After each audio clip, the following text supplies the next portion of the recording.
마지막 결론으로 영원한 생명과 하나님의 성도들에게 대한 당부로 마지막 요한계시록 강론 대단원의 막을 내리게 되겠습니다. 요절 말씀으로 한 절 봅니다. 계시록 22장 1절입니다. 또 그가 수정같이 맑은 생명수의 강을 내게 보이니 하나님과 및 어린 양의 보좌로부터 나와서 길 가운데로 흐르더라. 지금 이제 30강부터는 말이에요. 이 현실, 우리가 지금 있는 이 차원이 아닌 이 하나님의 그 영원한 나라에 대한 계시입니다. 그래서 사실은 영원한 하나님의 나라를 마치 우리들이 지금 현존하고 있는 이 현실 세계처럼 이렇게 설명을 하지만 사실상은 그런 모습은 아닌 겁니다. 이 하나님 나라에 대한, 이 영원한 하나님 나라에 대한 모습을 설명하기 위해서 우리들이 이해할 수 있는 모습을 보여주는 것이지, 실질적으로 지금 여기에서 말하는 보여지고 있는 이러한 모습은 아니다라는 사실을 알고 계셔야 됩니다. 차원이 전혀 다르기 때문에, 그리고 우리도 신령한 몸으로 바뀌기 때문에 전혀 다른 세상입니다. 전혀 다른 세상인데 그 다른 세상을 우리로 하여금 계시니까, 드러내 보여주니까 우리가 이해할 수 있는 모습으로 말을 하는 겁니다. 자, 그 모습 중에서 가장 중요한 게 생명수의 강이 보이더라 하는 겁니다. 그런데 이 생명수의 강이 어린 양의 보좌로부터 나와서 길 가운데로 흐르더라. 처음 하늘과 처음 땅이 다 없어지고 하나님의 장막이 도래하고 새 예루살렘이, 거룩한 성이 하늘로부터 내려오고, 그 거룩한 성이 곧 우리 주 예수 그리스도의 신부 모습이었다라는 걸 30강에서 제가 심도 깊게 설명을 드린 바가 있습니다. 그러고서 그 주변 환경의 모습이 생명수의 강이 있는데 이것이 하나님과 어린 양의 보좌로부터 나오더라, 그거죠. 자, 그런데 이 생명수의 강은 말이에요, 이 마지막에 나타나는 게 아닙니다. 이미 나타났어요. 우리에게 소개가 됐어요, 이미. 그런데 이미 소개가 되어 있고 계시로 알려져 있고 증거를 다 제시했는데 우리가 그 생명수의 강물을 먹고 마시면서도 모르고 있을 뿐이죠. 사실은 이 하나님 및 어린 양의 보좌로부터 길 가운데로 흐르고 있는 이 생명수는 우리가 이 현실 세계를 살고 있으면서도 이미 맛봤어요. 이미 증거를 보았고. 왜냐하면 이 어린 양이 우리에게로 왔잖아요.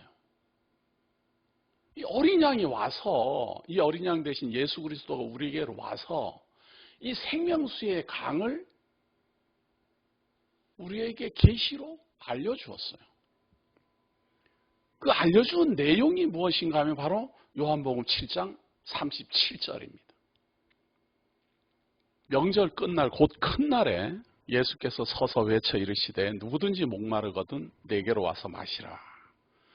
나를 믿는 자는 성경에 이룬 것 같이 그 배에서 생수의 강이 흘러나오리라 하시네. 이 생수의 강은 이미 흐르고 있는 거죠. 그리스도를 믿는 사람은 이미 이 생수의 강이 흘러나오기 때문에 그 물을 마시고 있는 겁니다. 다만 목마른 사람이 마시는 것이요. 목마른 사람. 목마르지 않은 사람은 뭐 마실 이유가 없지요. 그런데 이러한 생수의 강을 지금 요한계시록은 결론적으로 하나님의 나라에도 존재하고 있음을 우리에게 보여주는 겁니다. 이게 무슨 말인가 하면 우리 현실 세계에서 우리가 예수를 그리스도로 믿음으로 말미암아 목마름이 해결되고 그 생명수를 먹고 마시는 이러한 우리들의 이 믿음의 생활이 영원한 하나님 나라에서도 그대로 유지된다. 그런 이야기입니다.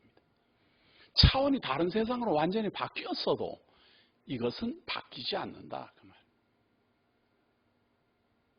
제가 전에도 그런 말을 했습니다.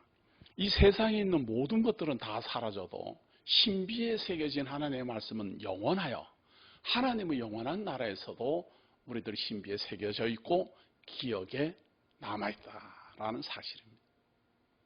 마찬가지로 우리가 예수를 그리스도를 믿음으로 말미암아 하나님 나라에 존재하고 있는 이 생명수를 먹고 마시는 겁니다. 지금. 다만 우리가 그걸 가지고 있으면서도 못 느끼는 거죠. 마치 핸드폰을 들고 핸드폰을 찾는 사람과 같습니다. 생명수를 우리가 먹고 마시면서도 이것이 생명수인지를 우리가 모르는 겁니다. 이것이 참 안타까워서 지금 하나님께서는 사도를 통하여 우리가 가지고 있는 그 생명수가 장차 하나님 나라에서도 누리고 마시는 것이다 라는 걸 확실하게 우리에게 보여주고 있죠. 그뿐만 아닙니다. 생명나무도 있습니다. 22장 2절에 강 좌우에 생명나무가 있어 12가지 열매를 맺되 달마다 그 열매를 맺고 그 나무 잎사귀들은 만국을 치료하기 위하여 있더라. 자, 이 생명나무는 말이에요. 에덴 동산에서부터 벌써 존재했습니다. 차원이 다른 영원한 하나님 나라에 지금 생명나무가 있다라고 계시하지만 이 생명나무는 우리가 현존하고 있는 이 차원 에덴 동산에 존재하던 나무입니다. 창세기 3장 22절에 이 생명나무의 실과를 먹게 될까봐 하나님께서 우리는 에덴 동산에서 내어보내지요. 사실은 이 에덴 동산에서 우리가 쫓겨나지 아니하고 이 생명나무 실과를 먹으면 무슨 일이 벌어지는가 하면요. 영원히 살게는 되는데 말이에요. 영원히 저주를 받는다라는 사실입니다. 영원히 사망의 종로를 타고 영원히 사단의 종로를 타고 우리 요한계시록 배우면서도 분명히 알 수 있는 것은 말이에요. 모든 사람은 부활을 다 합니다. 생명의 부활을 하느냐 사망의 부활을 하느냐 이것이 달라요. 생명의 부활을 한 사람은 하나님의 영원한 나라를 입성하지만 사망의 부활을 한 사람들은 불못으로 던져져서 영원히 존재합니다. 그것처럼 에덴 동산에서 우리가 쫓겨나지 아니하면 말이에요. 이미 하나님의 저주가 임했고 사단의 종이 되었고 하나님 앞에 범죄해서 하나님과 불화가 일어난 상태에서 영원히 사니까 불못에 던져진 거랑 같은 그런 상태로 영원히 존재하는 거예요. 하나님은 그걸 막은 것이요. 왜? 죽으라고. 한 100년쯤 살다가 죽으라고. 적당히 살다가 죽어야지 다시 살릴 수가 있고 다시 거룩하고 흠이 없는 존재로 다시 살려내서 영원히 살게 하겠다. 이것이 하나님의 뜻입니다. 그러니까 에덴 동산에서 우리가 영원한 생명나무의 실과를 먹고 영원히 존재하면 영원히 사단의 종노를 할 텐데 거기서 벗어나게 하려고 에덴 동산 아담을 내어 쫓아왔습니다. 아담만 쫓겨난 게 아니라 우리 인류의 대표이기 때문에 우리도 다 같이 쫓겨났습니다. 그리고 사망 권세 아래 놓여 있고 사단의 종으로 살다가 흙에서 왔으니 흙으로 돌아가는 것이 우리들의 인생입니다. 이런 사람에게 이제 하나님께서는 창세전에 그리스도 안에서 예정하신 그대로 흠이 없고 거룩한 존재로 만들어 생명수 물 마시게 하시고 생명나무의 실과를 먹어 모든 눈의 눈물을 씻겨주시고 치료, 저주에서 벗어나게 하시고 이제 만국이 해가 없는 그러한 세상에서 우리를 살도록 하신다. 따라서 생명수도 이미 존재하고 있고요. 우리가 맛보고 있는 겁니다. 생명나무 실과도 우리가 맛보고 있는 겁니다. 어떻게 맛봅니까? 예수님이 말이에요. 오병이의 기적을 일으켰어요. 그리고 그 다음날이 되니까 이 들판에 장정만 5,000명이 넘는 사람들이 전날에는 배를 배부르게 먹었는데 그 다음날 되니까 또 배가 고플 것 아니에요. 아침이 돼갖고 또 예수님을 찾아옵니다. 왜? 예수님을 만나야 또 배부르게 먹을 거니까. 그러니까 예수님이 자기를 찾아온 그 무리들을 향해서 썩을 양식을 위하여 일하지 말고 영생토록 있는 양식을 위하여 일하라. 그 양식을 내가 주겠다. 그러니까 이 무리들이 아이고 그런 게 있으면 얼른 주십시오. 영원히 목마르지 아니하는, 영원히 배고프지 아니하는 그런 양식이 있다면 우리에게 주십시오. 좋아서 뭐 달라고 난리였어요. 그러니까 예수님이 하는 말이 내가 하늘로서 내려오는 떡이다. 영생하는 떡이다. 그러니까 나를 먹고 내 피를 마셔라.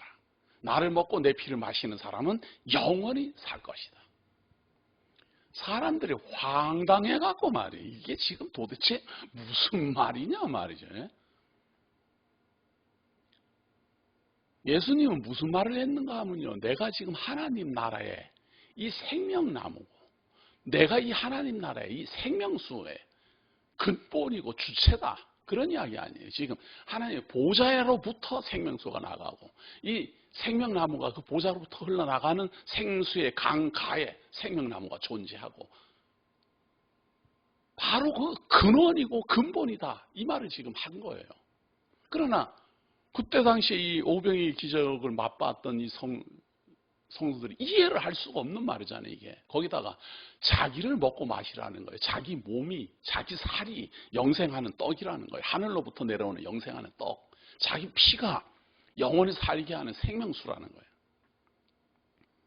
사람들이 황당하고 어려워가지고 다 떠납니다.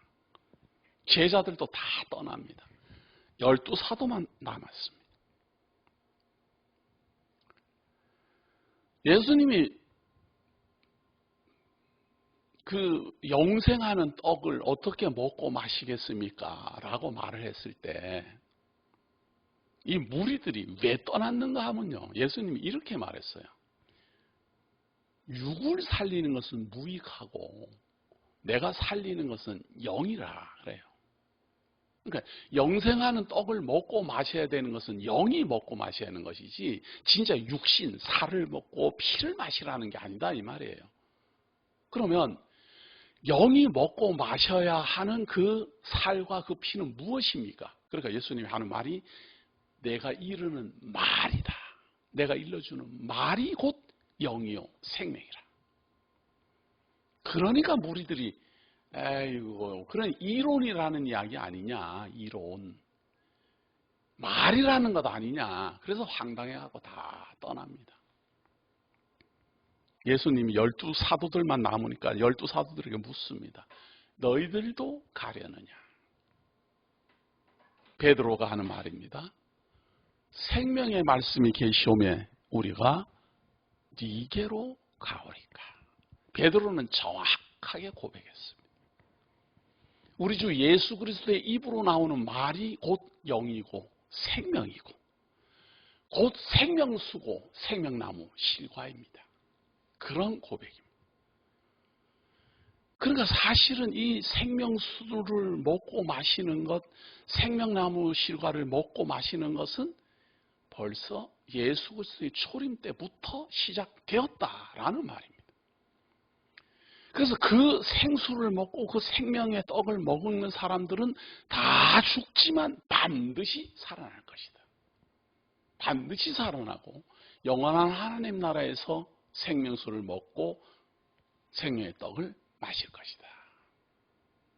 이것이 지금 이 요한계시록의 마지막 결론입니다.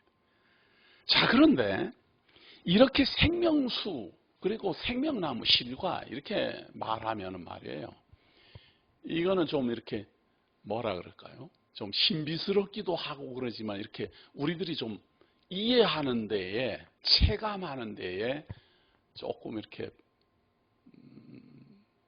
어렵지요. 사실은 이런 말은 좀 이렇게 좀 신비스러운 말이기도 하지만 이렇게 체감되기에는 좀 어려운 말입니다. 그래서 우리들이 언어로 말하려면 말이에요. 이게 무슨 말인가 하면 생명수라는 둥, 생명나무 실과라는 둥 이거를 먹고 마신다라는 말은 영원한 생명을 소유했다라는 말이고 이러한 영원한 생명나무가 존재하고 생명수가 존재하는 곳은 영원한 하나님의 세계라는 뜻이잖아요. 그래서 이 요한계시록의 마지막 결론은 사실은 영원론에 대해서 우리가 확증해야 됩니다. 영원한 것이 무엇이냐 그런 말입니다. 우리는 영원한 생명을 소유하고 신령한 몸으로 변화를 입어 영원한 생명화를 먹고 영원한 생명수를 마시며 하나님의 장막에 거하게 될 겁니다. 자, 그런데 이 영원한 세계는 언제부터 존재했습니까? 언제부터 존재했다고 생각하십니까? 또, 이 영원한 세계는 창조물입니까? 아니면 본래 존재하던 겁니까? 이 영원한 것이라는 것은 언제 시작이 되었고 언제 끝납니까? 이게 굉장히 중요한 말이고 이 요한계시록의 참 가장 중요한 결론 부분입니다. 저는 오늘 이 영원한 세계와 하나님의 나라에 대한 설명을 이 요한계시록의 마지막 강의의 결론으로 맺고자 합니다. 자, 유교에서는 말이에요. 우리가 제사 지내는 이 유교 사상, 이 유교 사상에서는 말이에요. 영원한 것을 무엇으로 보는가 하면 이 우리가 현존하고 있는 이 세계가 끝나지 않고 계속 진행하는 것을 영원한 것이라 이렇게 생각합니다.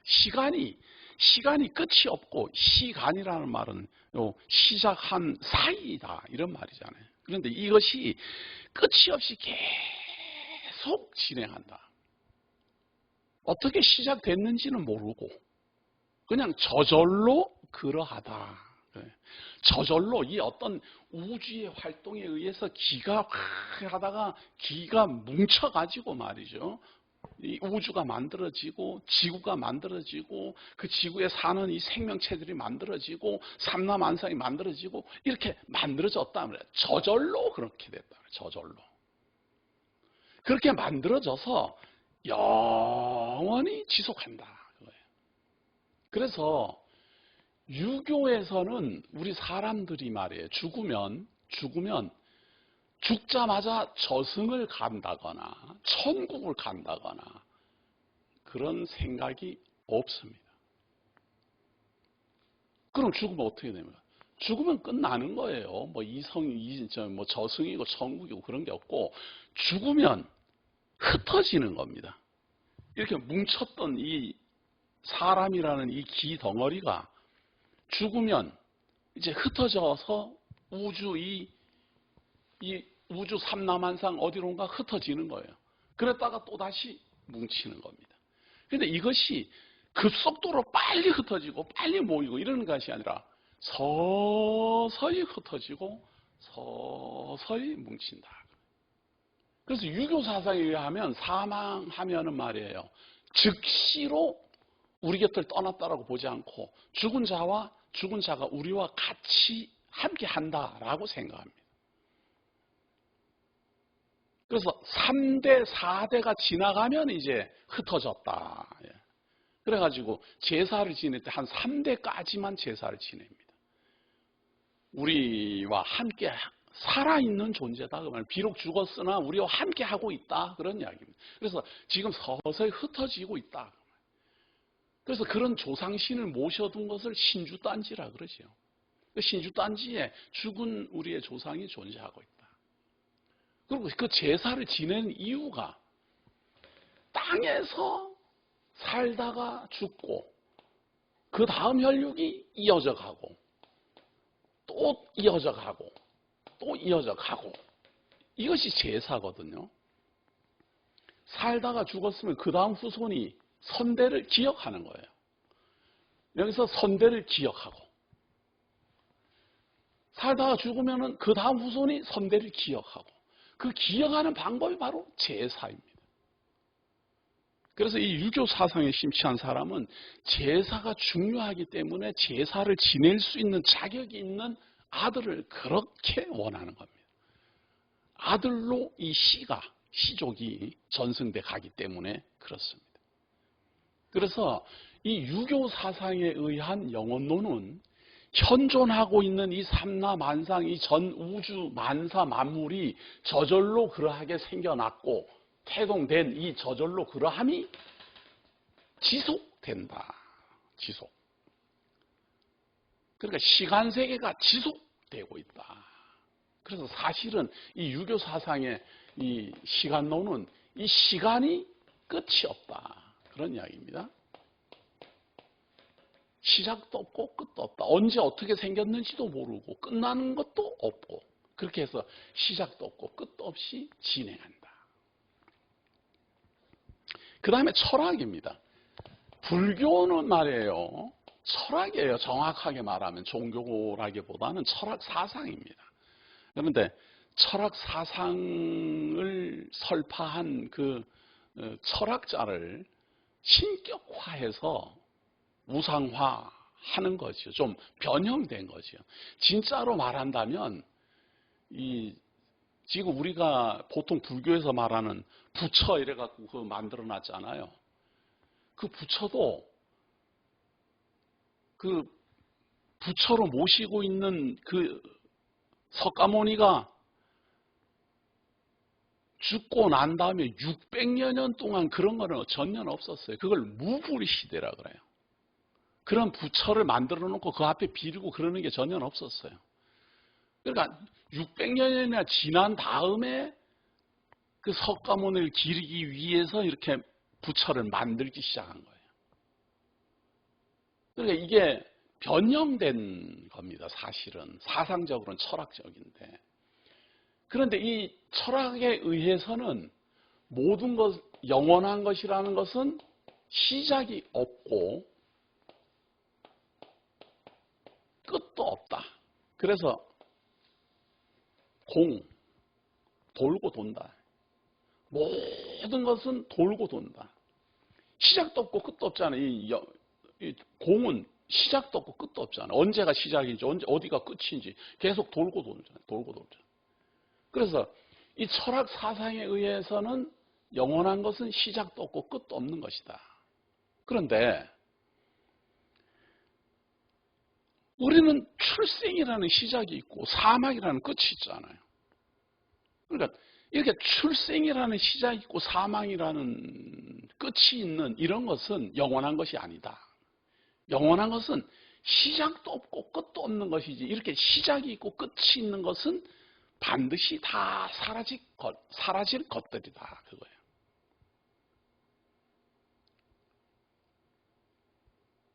그러면 우리가 성경적으로 예수님 우리에게 그리스도가 약속하기를 영원한 생명을 주노라 그렇게 했는데 그 영원한 생명은 언제부터 시작됐다는 말일까요?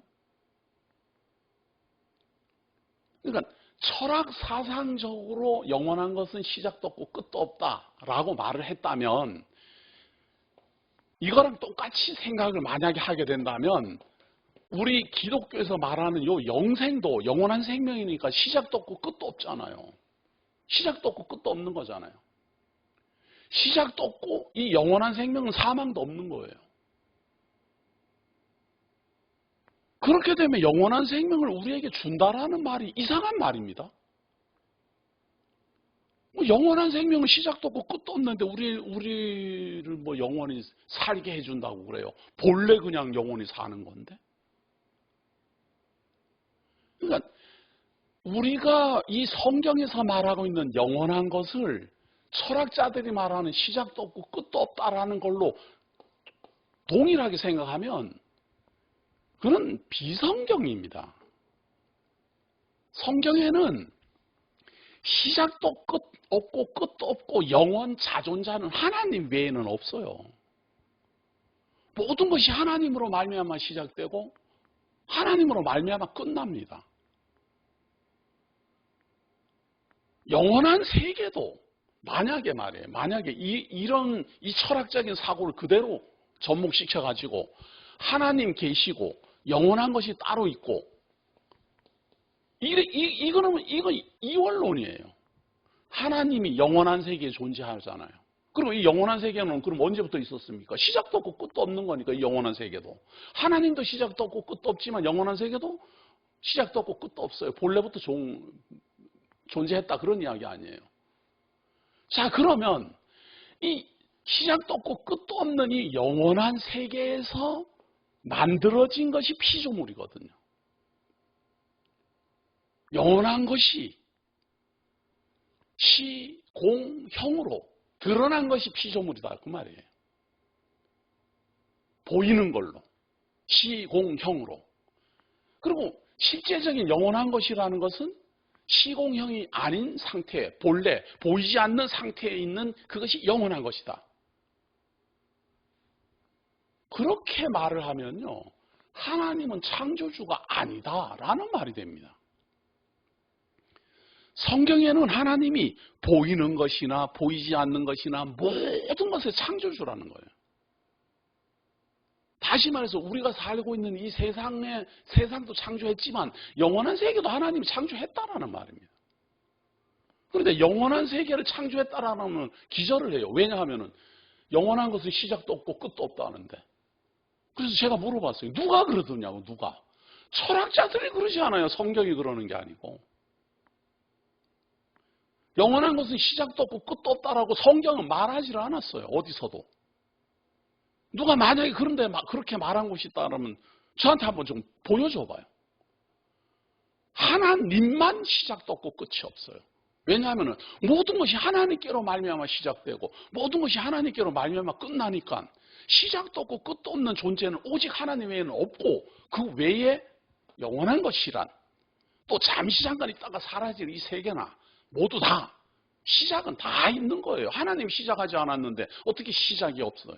하나님이 진짜 시작을 다 했는데 영원한 것이든 잠시 잠깐 있다가 사라질 세계든 하나님이 시작을 하지 않고 어떻게 존재할 수 있냐 이 말이에요.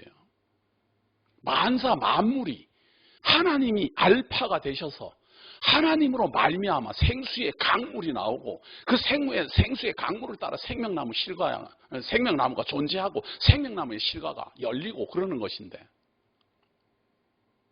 아니 성경을 읽으면서 무슨 철학자들이 말하는 것처럼 영원한 것은 시작도 없고 끝도 없다고 그게 무슨 말입니까? 그게 그렇게 멋있어요?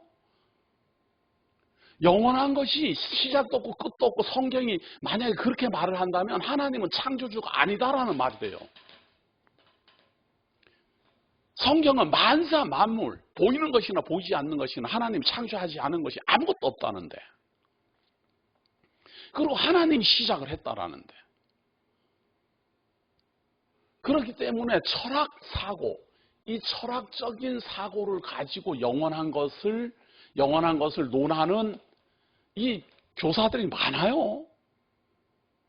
이거는 성경 아닙니다. 성경 사상 아니에요. 도대체 영원한 것은 그럼 하나님이 창조하지 않고 어떻게 존재한다는 거예요? 본래부터 존재했다고요? 그런 게 이원론이에요.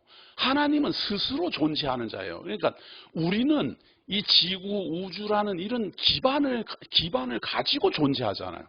의존적이잖아요, 이렇게.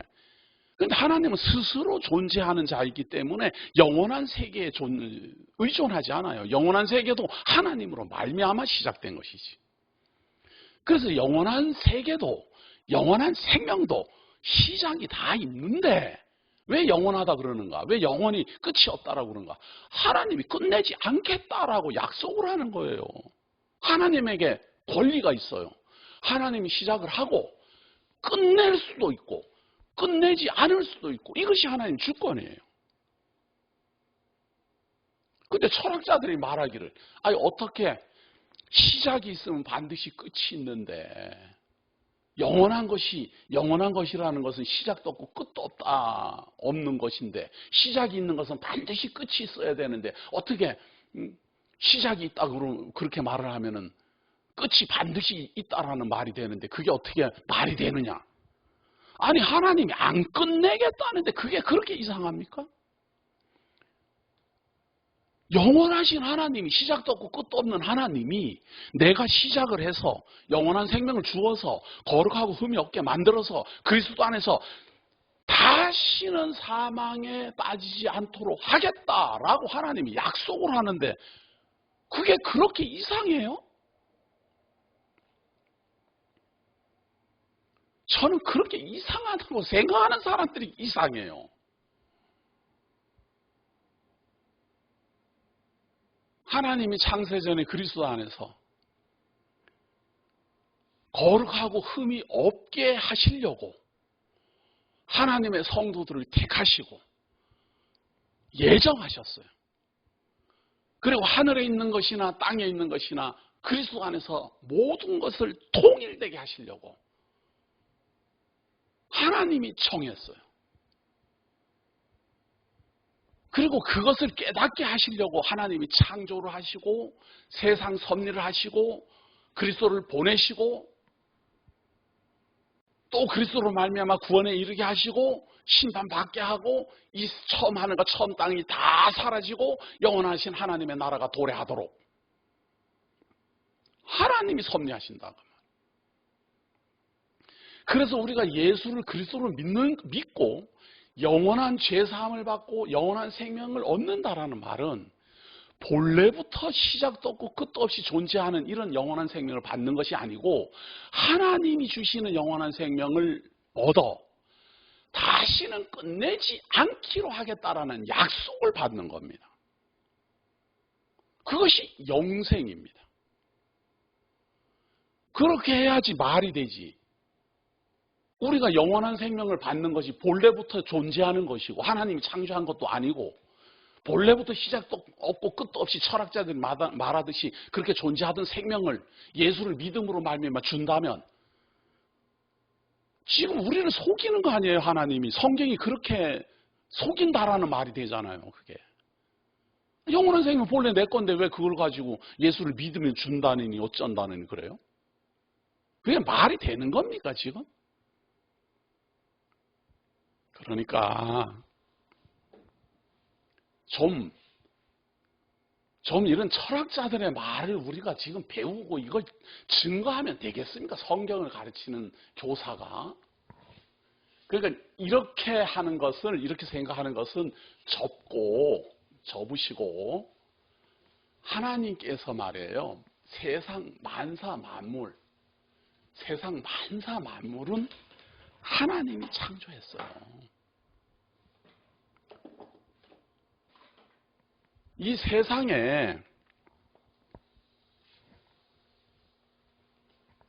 영원히 존재하는 것은 처음서부터 시작도 없고 끝도 없는 것은 하나님 외에는 없어요. 그 하나님이 영원 세계를 창조했어요. 시작했다 그 말이에요. 그런데 이 영원 세계는 끝내지 않기로 하나님이 정하셨어요. 끝내지 않기로. 하나님의 기쁘신 뜻대로 정하셨어요. 그런데 이 영원한 세계에 존재하는 자들이 없어요. 하나님 외에는. 하나님이 영원한 세계를 창조하시고 이 영원한 세계에 존재하는 존재자가 없어요. 그래서 영원한 세계에 존재하려면 흠이 없고 거룩한 존재여야 되고 하나님은 그들의 하나님이 되고 그들은 그 하나님의 백성이 되어야 돼요. 그러다 보니 영원한 세계를 창조하신 하나님께서 이 영원한 세계에 존재하는 자들을 하나님이 하나님과 언약을 한 거예요. 어떻게? 거룩하고 흠이 없게 하시기로. 그래서 하나님의 찬송이 되게 하시기로. 하나님에게 기쁨이 되게 하려고. 하나님이 정했다 그 말이에요. 창세전에. 그것을 영원한 언약이라고 그래요. 영원 세계에서 영원한 언약을 했어요. 이 영원한 언약을 할 때 하나님의 백성은 존재하지 않아요. 하나님이 그렇게 계획을 했다 그런 이야기예요. 뜻을 생각했다. 어떤 분이 그런 말을 하더만요. 하나님은 뜻하면 곧 이루어진다고. 시간 세계가 없기 때문에. 아니 하나님이 뜻을 세울 때 시간도 뜻을 세우는데 뭐가 시간이 없어요. 없기는. 하나님이 영원한 세계에서 존재하는 하나님의 백성을 만들 때 거룩하고 흠이 없게 하시기로 정하실 때 그 거룩하고 흠이 없게 하는 그 과정이 시간 세계에서 일어나도록 정했는데 뭐 시간이 없어요. 없기는. 그런 걸 말장난이라 그러는 거예요. 말장난. 그래갖고 하나님 뜻하면 곧 성취란. 시간이 없기 때문에. 아니 하나님이 시간 세계를 그러면 뜻했는데 어떻게 시간이 없어요. 없기는.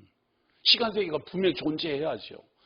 그래서 하나님이 뜻을 세우시기를 창조하시고 심판하실 것을 정했다 그 말이에요. 그리고 영원 세계에서 하나님이 영원한 언약 가운데 정해진 하나님의 백성들이 창조로부터 이 세상에 출현하고 우리 주 예수 그리스도 하나님이 보내신 자 예수 그리스도를 믿음으로 말미암아 영원한 생명을 얻고 그리고 우리 주 예수 그리스도로 말미암아 심판을 받을 때 생명책에 기록된 대로 하나님의 영원한 나라로 입성하여 하나님은 우리의 하나님이 되고 우리는 그의 백성이 되고 이제 다시는 눈에 눈물을 흘리지 아니하고 다시는 사망 권세에 시달리지 아니하고 다시는 아픔도 없고 슬픔도 없고 그러한 영원한 세계에서 하나님은 우리의 하나님이요 우리는 그의 백성으로서 찬송하게 하시려는 것이 하나님의 계획이고 이루어져 가고 있는 현실이고 최종적으로 이루어질 하나님의 약속입니다.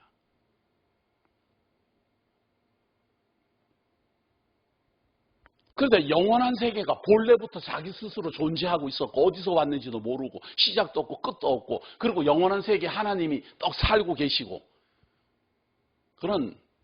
그런 어린아이 같은 이야기가 어디가 있어요, 그게. 그런데 중요한 것은 저는 이렇게 말을 하지만 그렇게 똑똑하고 유명한 학자들이 이렇게 말을 하니 참 저도 답답해서 말이죠. 예? 제 말을 듣고 한번 제가 이상한 말을 지금 하고 있는 겁니까? 세상 만사 만물을 창조하신 하나님이라고 우리가 믿지 않아요? 그런데 그 하나님이 영원한 세계를 창조했다는 말이 그렇게 이상합니까? 그리고 철학자들이 말하는 것처럼 영원한 것은 시작도 없고 끝도 없다. 하나님이 시작도 없고 끝도 없잖아요? 그리고 그 절대자인 하나님이 영원한 세계를 시작을 하시고 끝 안 내겠다는데 그럼 시작은 있지만 끝이 없는 것이 영원한 세계라는데 또 영원한 생명을 우리에게 주시겠다라고 창세전에 그리스도한테 언약을 하셨는데 저는 정말 참 답답합니다. 저는 정말 답답합니다. 이렇게 명명백백한 하나님의 말씀 성경을 가르치는 사람이 어떻게 하다가 철학적 사고를 가진 그런 사람들의 말에 혹해가지고 무슨 도사인 것처럼 뭐 영원한 것은 시작도 없고 끝도 없고 맞는 말이죠. 영원한 하나님은 시작도 없고 끝도 없지요. 스스로 존재하는 자이니까. 그런데 하나님으로 말미암아 시작되는 모든 영원한 세상, 영원한 언약, 영원한 세계는 다 하나님으로 말미암아 시작되지요. 뭐가 시작도 없고 끝도 없어요. 그리고 그 하나님이 창조를 하시고 섭리를 하시고 심판하심으로 말미암아 하나님의 택한 백성이 거룩하고 흠이 없는 존재가 되어 하나님의 영원한 나라에 입성한다. 자, 그러면 우리 주 예수 그리스도로 말미암아 영원한 생명이 주어진다면 과거에 존재하는 우리 신앙의 선배들은 무엇이냐? 똑같습니다. 우리는 오신 메시아를 믿음으로 구원에 이르고 과거에 예수 그리스도 이전에 존재하던 하나님의 택한 백성들은 오실 메시아를 믿음으로 구원에 이르는 겁니다. 똑같이 믿음으로 구원에 이르러요. 오신다. 메시아가 오신다. 메시아를 기다리고 메시아 오시는 것이 소망이에요. 우리가 마치 재림하는 메시아 예수 그리스도 오시는 걸 기다리는 것처럼 예수 그리스도 이전에 있던 분들도 하나님의 약속을 따라서 하나님이 오신다고 그랬는데 하나님이 임마누엘 하신다고 그랬는데 하나님이 오시면 우리의 모든 죄를 사해 주신다고 했는데 이렇게 믿으면서 기다리고 마침내 우리 주 예수 그리스도 오셨다. 우리는 그렇게 약속하신 대로 오신 예수 그리스도가 나의 주 나의 메시아라고 믿고 심판 가운데서 영원한 생명책이 기록된 대로 하나님의 영원한 나라로 입성한다. 너무 간단하고 명백하지 않아요? 이것이 성경이에요. 이것이 굉장히 어려운 말이 아니에요. 그리고 이 영원한 하나님의 나라는 한번 보세요. 그대로 계시록 22장 3절에 하나님과 백성들이 사는 영원한 나라. 다시 저주가 없으며 하나님과 그 어린 양의 보좌가 이건 좀 지우겠습니다.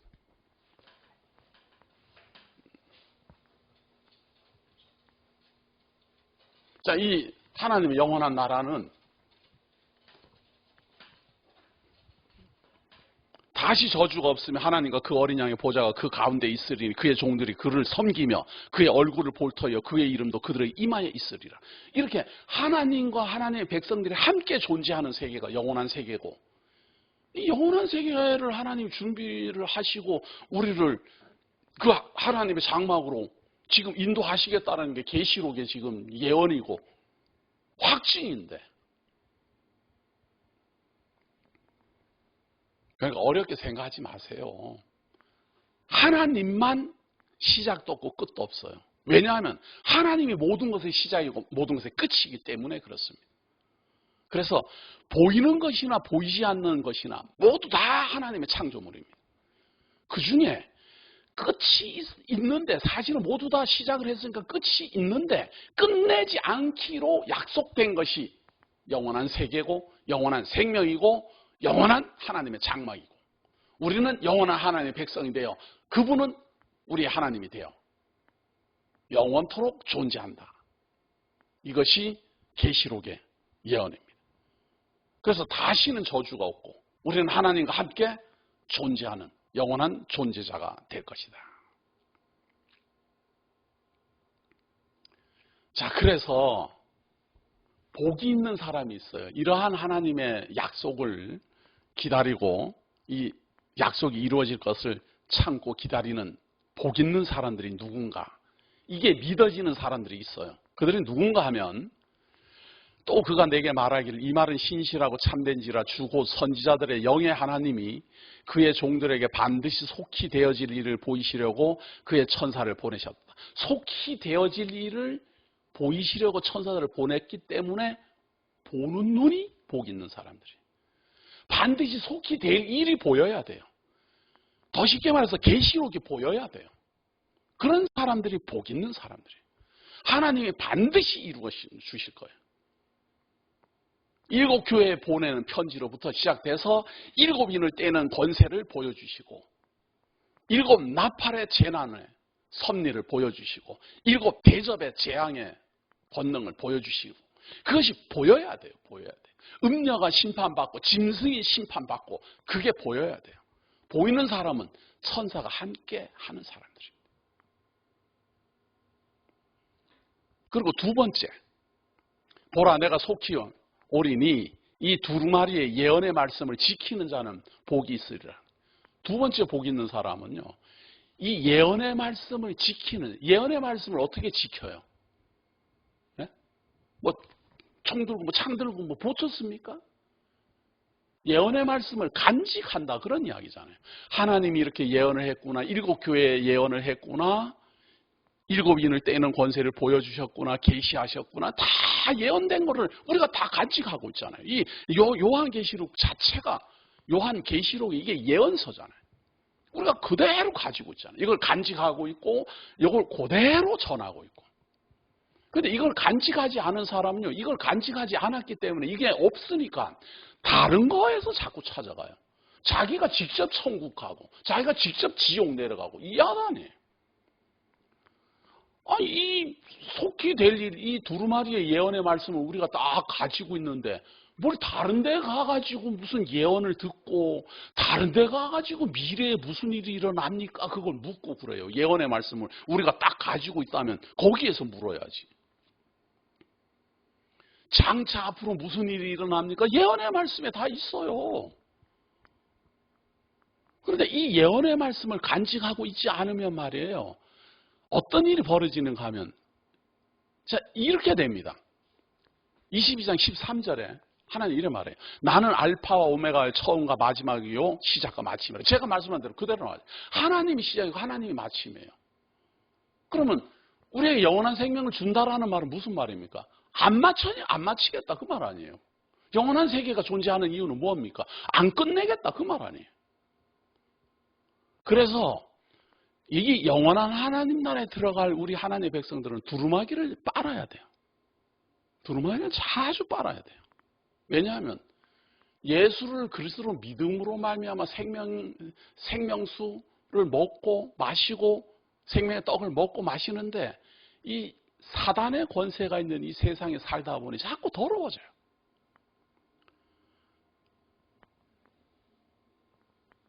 주변에 자꾸 더럽히는 존재들이 있어요. 하나님의 나라에 들어갈 때까지 우리는 누구랑 같이 있는가 하면 개들과 점술가들과 음행하는 자들과 살인자들과 우상숭배자들과 거짓말을 좋아하는 자들과 지어내는 자들과 함께 살아요. 그러다 보니 이 두루마기가 깨끗하지가 못해 자꾸 더럽혀요. 네. 이 개라는 비유를 여기서 지금 들고 있는데 개는 말이에요. 사람의 몸에서 나온 걸 먹는 게 개잖아요. 네? 더러운 걸 먹잖아요. 더러운 걸. 제가 이런 말을 들으면은 요즘 애견 반려견이라고 칭하지요. 반려견을 키우는 사람들은 기절초풍하겠지만 개는 사실은 사람 몸에서 나오는 걸 먹었어요. 요즘은 사람보다가 더 맛있는 걸 먹는다고 그러더만요. 더 고급으로, 더 영양분으로. 하기야 제가 그 애견센터 앞을 이렇게 지나다 보니까 말이에요. 개들한테 주는 개 사료를 판매하는 그 차량 거기 위에 자연식이라는 말을 붙여놨더구만요. 제가 한참 봤어요. 사람도 참 농약 치지 않은 거 자연식 먹기 어려운데 개들을 그런 걸 먹인다고 그렇게 간판 크게 써놨더라고요. 그런데 성경에서 말하는 이 개들이라는 말은 예수님이 그런 말을 해요. 사람에게서 나오는 것이 사람을 더럽게 한다.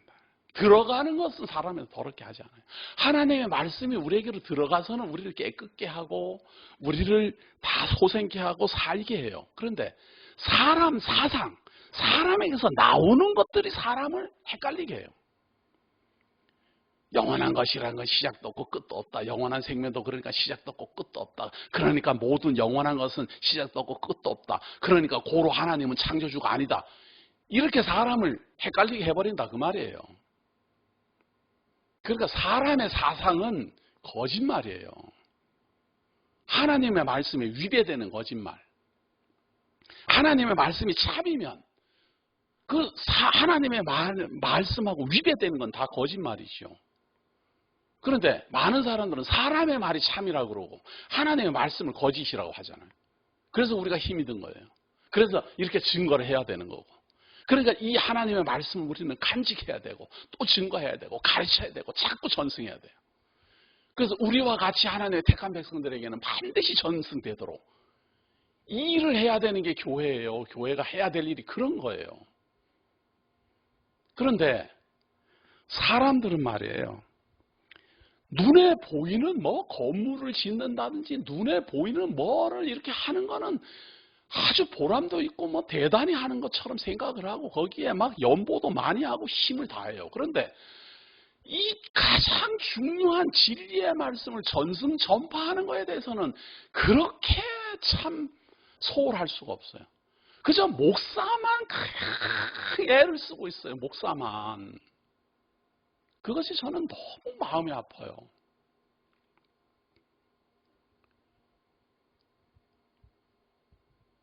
이 교회가 가장 해야 될, 이 교회를 사랑한다면 말이에요. 많은 사람들이 이렇게 생각해요.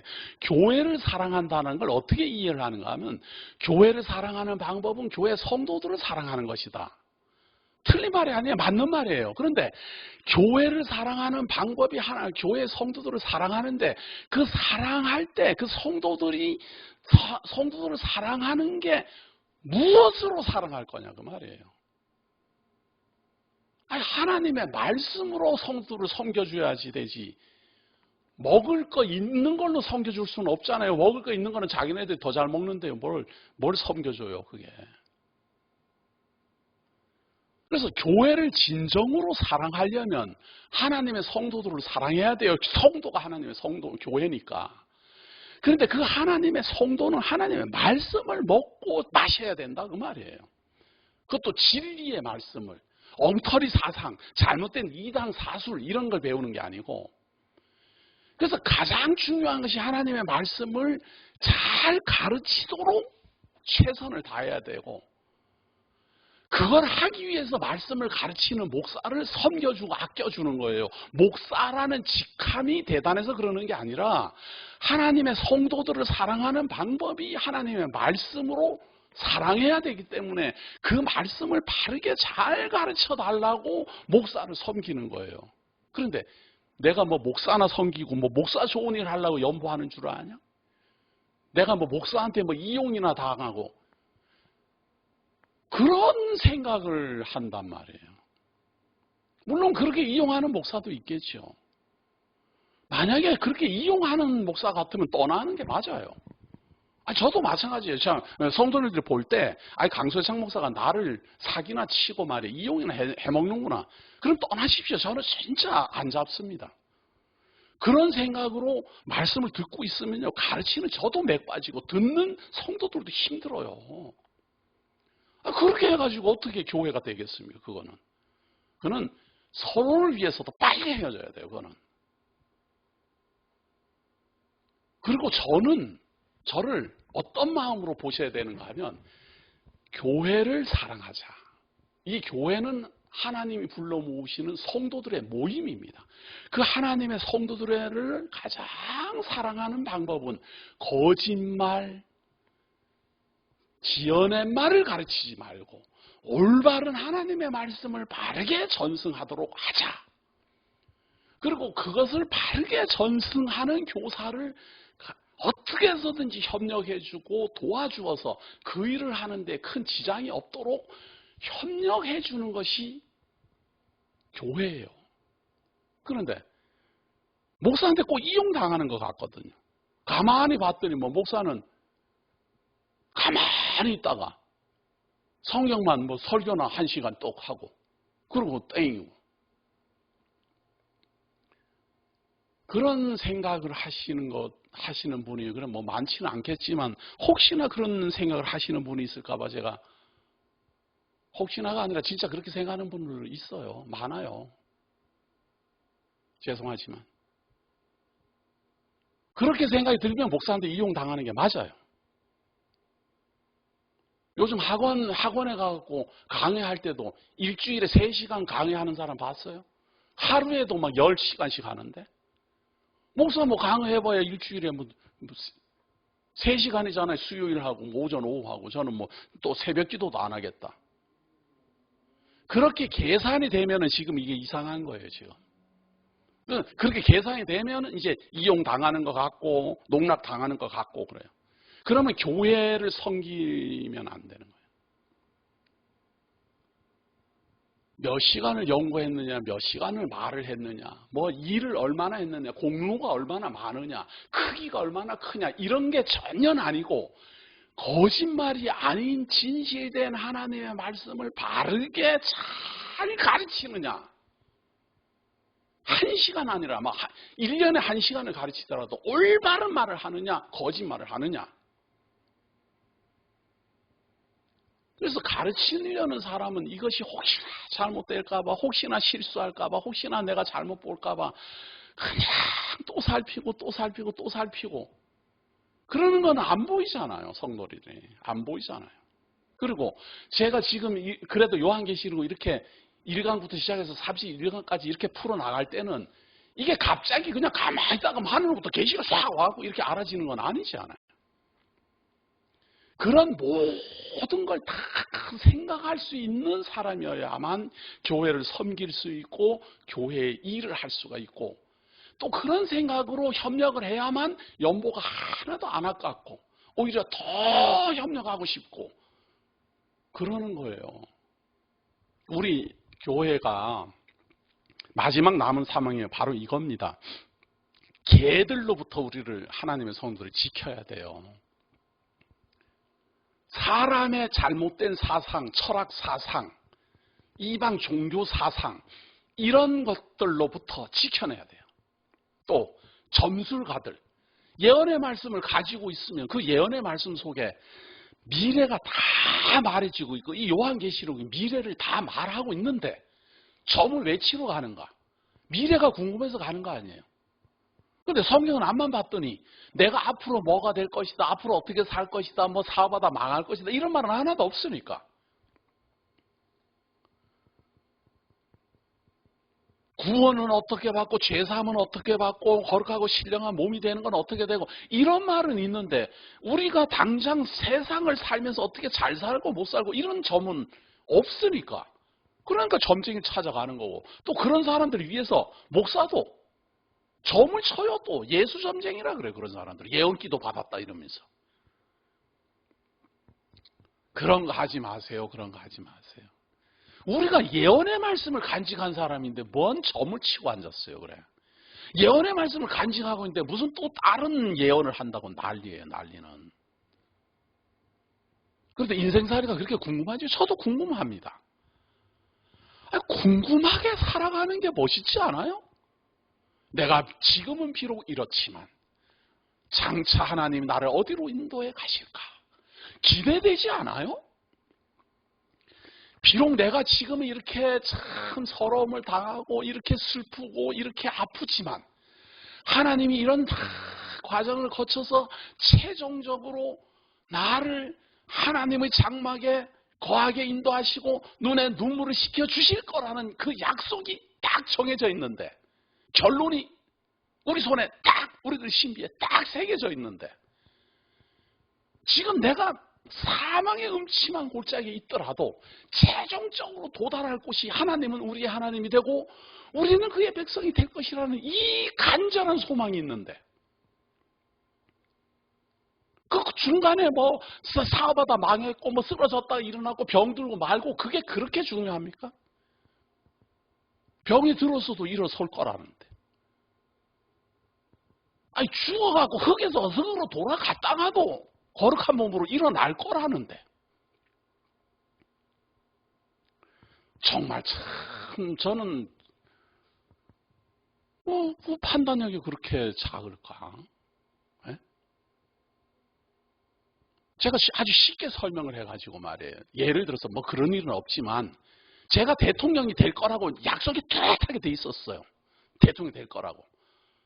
근데 현재는 대통령은 고사하고 뭐 무슨 여기 구의원도 고만두고 말이죠. 지나가는 사람한테도 무시당하고 이러고 살고 있어요.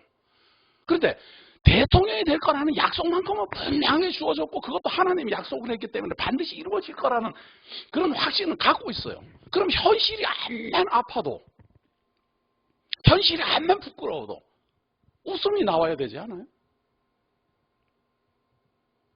우리 하나님의 성도들이 좀 그렇게 삽시다. 예? 아니 장차 하나님이 우리 눈에 눈물을 씻겨주시고 하나님 장막에서 하나님은 우리 하나님이 되고 우리는 그의 백성이 될 거라는데 영원토록 그렇게 하겠다는데 또 거룩하고 흠이 없도록 하시겠다는데 내가 비록 좀 능력이 없고 이렇게도 죄를 짓고 저렇게도 죄를 짓고 부끄럼도 당하고 창피도 당하고 멸시도 당하고 좀 그렇더라도 속은 좀 상하더라도 그래 참 잠시 잠깐이다 이러면서 우리가 견뎌야 되는 거 아니에요? 그게 그렇게 궁금해가지고 길거리 가서 점치고 말이에요. 예수 점쟁이 만나갖고는 복채 올려놓고는 뭐 나중에 어떻게 될 겁니까? 맞으면은 좋고 틀리면은 뭐 본전이고 틀리면은 뭐 믿음 없다 그러고. 그런 사람들에게서 우리 하나님의 성도를 지켜야 됩니다. 음행하는 자들에게서 지켜야 되고 살인하는 자들을 지켜야 되고 우상숭배자들에게서 지켜야 되고 가장 중요한 것이 거짓말을 좋아하며 지어내는 자에게서 지켜야 됩니다. 하나님의 성 안으로도 거룩한 성으로 우리 다 함께 거할 텐데 하나님의 예수 그리스도의 신랑된 신부로서 거룩한 성으로 지어져 가야 될 텐데 거짓말에는 속고 있고 우상숭배는 하고 있고 지어낸 말에 솔깃해가지고 따라다니면 언제 만들어질 거예요? 언제? 그러니 우리 온라인 복음교회 성도님들이요. 제발 가치 있는 것에 마음을 좀 모아주십시오. 성도들이 생각하는 그 가치 있는 그런 가치가 아닌 참으로 영원한 가치, 참으로 영원한 하나님의 성도, 참으로 영원한 교회를 위하여 우리 남은 생 좀 마음 좀 모아봅시다.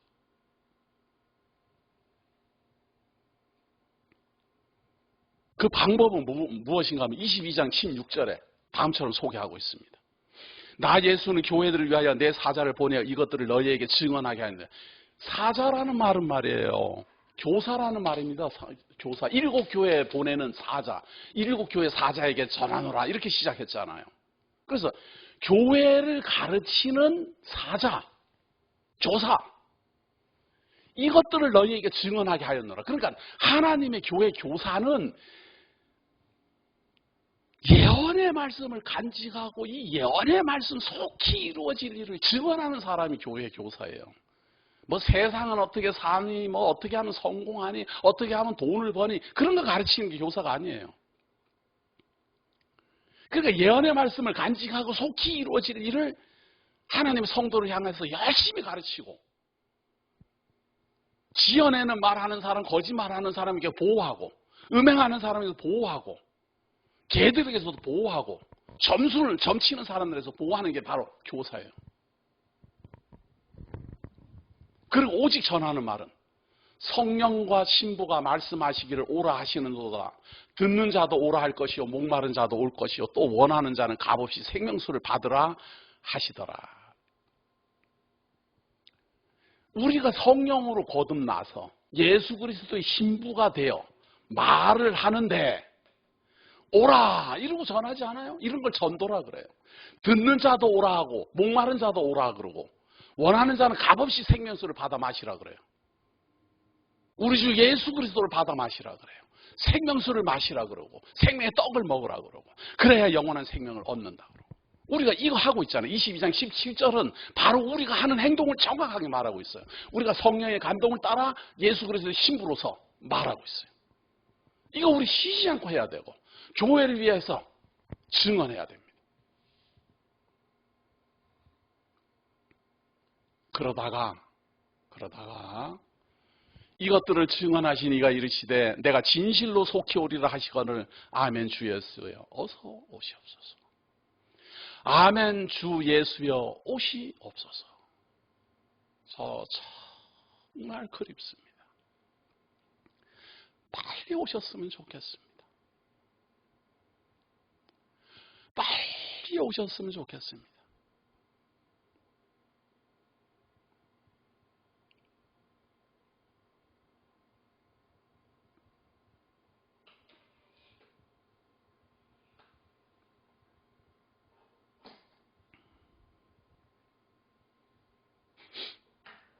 요한계시록 강론 1강부터 시작해서 31강 마지막까지 마쳤습니다. 참으로 들을 게 있는 사람, 목마른 사람들, 이 생명수의 진리의 말씀을 다 같이 듣고 배우셔서 위로를 받으시고 소망을 간직하시고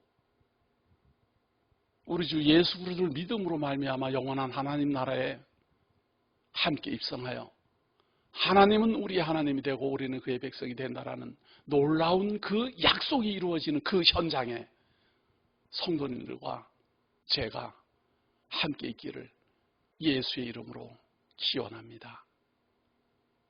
참으로 기원합니다. 주 예수의 은혜가 모든 자들에게 있을지어다. 이것으로 요한계시록 강론 31강 모두 마쳤습니다.